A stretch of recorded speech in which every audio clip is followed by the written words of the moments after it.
प्रभु यीशु के सामर्थ्य नाम में आप सबको जय मसीह की, प्रेज द लॉर्ड। आइए आज के मनन के लिए हम प्रभु के पवित्र वचन को निकालें। मेरे साथ भजन संहिता उसका 146 अध्याय और उसका वचन 5 निकालिएगा। यहाँ इस प्रकार से लिखा है, क्या ही धन्य है वह जिसका सहायक याकूब का परमेश्वर है और जिसका भरोसा अपने परमेश्वर यहोवा पर है। Praise the Lord, hallelujah. परमेश्वर के लोगों, राजा दाऊद कहता है भरोसे के विषय में, और जिसका भरोसा परमेश्वर पर है उसका सहायक परमेश्वर है। हालेलुया।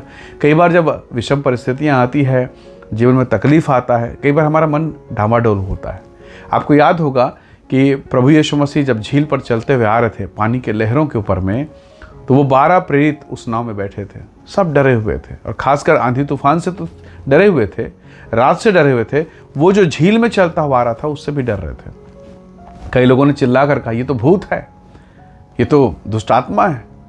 पर पतरस ने बड़े अनुभव के साथ कहा, नहीं, ये भूत जैसा नहीं लग रहा। उसने कहा, प्रभु यदि आप हैं तो मुझे आज्ञा दीजिए, मैं पानी में चल के आपके समीप आना चाहता हूँ। Praise the Lord, hallelujah. ये अनुभव कैसे प्राप्त हुआ?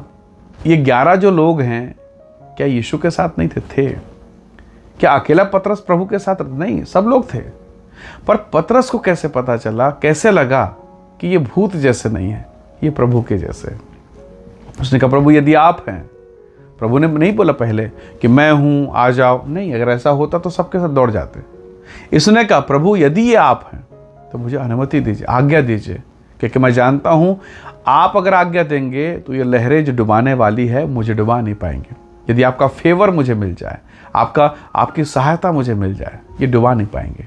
प्रभु ने कहा, आ जाओ। और आप जानते हैं, पतरस पानी पर चला है, डुबाने वाली परिस्थिति में चला है। हालेलुया। तो पतरस कैसे जान पाया? बाकी ये 11 क्यों नहीं जान पाए? पर्सनल रिलेशनशिप, व्यक्तिगत संबंध। व्यक्तिगत हो सकता है, कई बार ऐसा होता है ना कि आपके घर के लोगों को किसी ने किसी पड़ोसी से सहायता के लिए भेजा, नहीं मिला, पर आपने फ़ोन कर दिया, या किसी व्यक्ति को आपने कहा कि जाओ मेरा नाम लेना, फलाने से 5,000 रुपये मांग के ले आ, शायद ना मिले, पर अगर आपने फ़ोन कर दिया तो वो दे देगा खुशी खुशी। क्यों? क्योंकि उसका आपके साथ संबंध। हालेलुया। मसीह के साथ पतरस का जो संबंध था, क्या अन्य लोगों का था? शायद नहीं था, उस घनिष्ठता में नहीं था। परमेश्वर का संबंध अगर आपके साथ है तो जो दशा आज आपको डुबा रही है ना, जो रिश्ते आपको डुबा रहे हैं, जो परिवार जहाँ डामाडोल हो रहा है, कोर्ट कचहरी के मामले और पीड़ाएं, डॉक्टर्स के फाइल रिपोर्ट्स, जो आपके मन को, आपके विश्वास को डुबा रही, हो सकता है प्रभु अनुग्रह करे, उसी परिस्थिति में आप चलेंगे और यीशु की महिमा करेंगे। और वो जो 11 लोग बैठे हैं जो कह रहे थे भूत है, भूत है, डूब जाएगा, तू नहीं बचेगा, तू पागल हो गया है, आधी रात को चिल्ला रहे थे, उन 11 लोगों को आपके सामने नतमस्तक होना पड़ेगा, क्योंकि आपका संबंध आपके परमेश्वर के साथ है। तो प्रभु के लोगों, हो सकता है आज आप निराशा में होकर चल रहे हैं और लोग थू और छी कहें, लोग आपके बारे में गलत गलत बातें करें, अफवाह उड़ाएं, नकारात्मक चीज़ें हों। कई बार आप लोगों का सामना नहीं कर पा रहे हैं, क्योंकि हो सकता है आपने पिछले दिनों कुछ गलतियां की हो।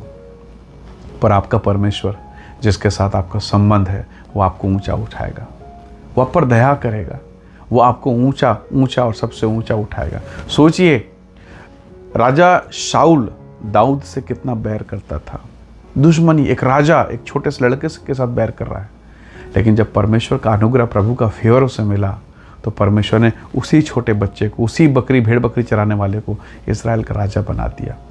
तो परमेश्वर के अनुग्रह को साधारण ना समझे, उसके फेवर को कभी साधारण ना समझे। वो चाहे तो कुछ भी कर सकता। उसने कहा, मुझे यहोवा से कौन सा काम कठिन है। तो जो दशा आज आपको डुबा के रखी, जो परिस्थिति, जो माहौल आपको आंसू से होके गुजार रहा है, हो सकता है जिन बुरी खबरों को सुनकर आपका हृदय बेचैन हो जाता है, क्या होगा मेरे प्रियजन का, क्या होगा मेरे बच्चे का, क्या होगा इसका भविष्य, मेरी बेटी का ब्याह का क्या होगा। ऐसी बातें, ऐसे शब्द आपको, दिल को, आपके हृदय को जो तोड़ते हैं, प्रभु के साथ अपने संबंधों को ठीक कीजिए, प्रभु सहायता करेगा। एलिय्याह ने वेदी को ठीक किया, प्रार्थना किया, स्वर्ग से आग गिरा, और जो लोग सताने वाले, ठट्ठा करने वाले थे, उनको नतमस्तक होना पड़ा। वही परमेश्वर आपके जीवन के लिए महिमा को प्रकट करेगा, और आप देखोगे अपने शत्रुओं को आपके पांव के नीचे। हालेलुया। प्रभु सहायता करेगा। इसलिए भरोसा करें, संबंधों को सुदृढ़ करें, मजबूत करें, ताकि प्रभु आपको भी कहे कि बेटा चल, मेरी बेटी चल, मैं तेरे साथ खड़ा हूँ, कोई डुबा न पाएगा। हालेलुया। आइए दुआ करें। प्रेमी अनुग्रहकारी स्वर्ग के पिता, मेरे प्रिय भाई बहनों पर दया कर। हर वो दशा परिस्थिति जो इन्हें डुबाए जा रही है, जो इनके हृदय को विचलित कर, जो इनके मनों को तोड़ रहा है, उन तमाम परिस्थितियों के ऊपर में यीशु के नाम से आशीष की घोषणा करते हैं। हर एक अंधेरापन जाता रहे, उजियाला चमक उठे और उनके जीवन के हर उन दुर्दशाओं पर, दुखों पर अपनी महिमा प्रकट कर आप इन्हें ऊंचा उठाएं, आशीष करें, सम्मानित करें। धन्यवाद पिता, प्रार्थना सुनने के लिए प्रभु यीशु के सामर्थी नाम से मांगते हैं। आमीन, आमीन। प्रभु आप सबको बहुत ऐसे आशीष दे। परमेश्वर का अनुग्रह आप सबके साथ हो। Praise the Lord. जय मसीह।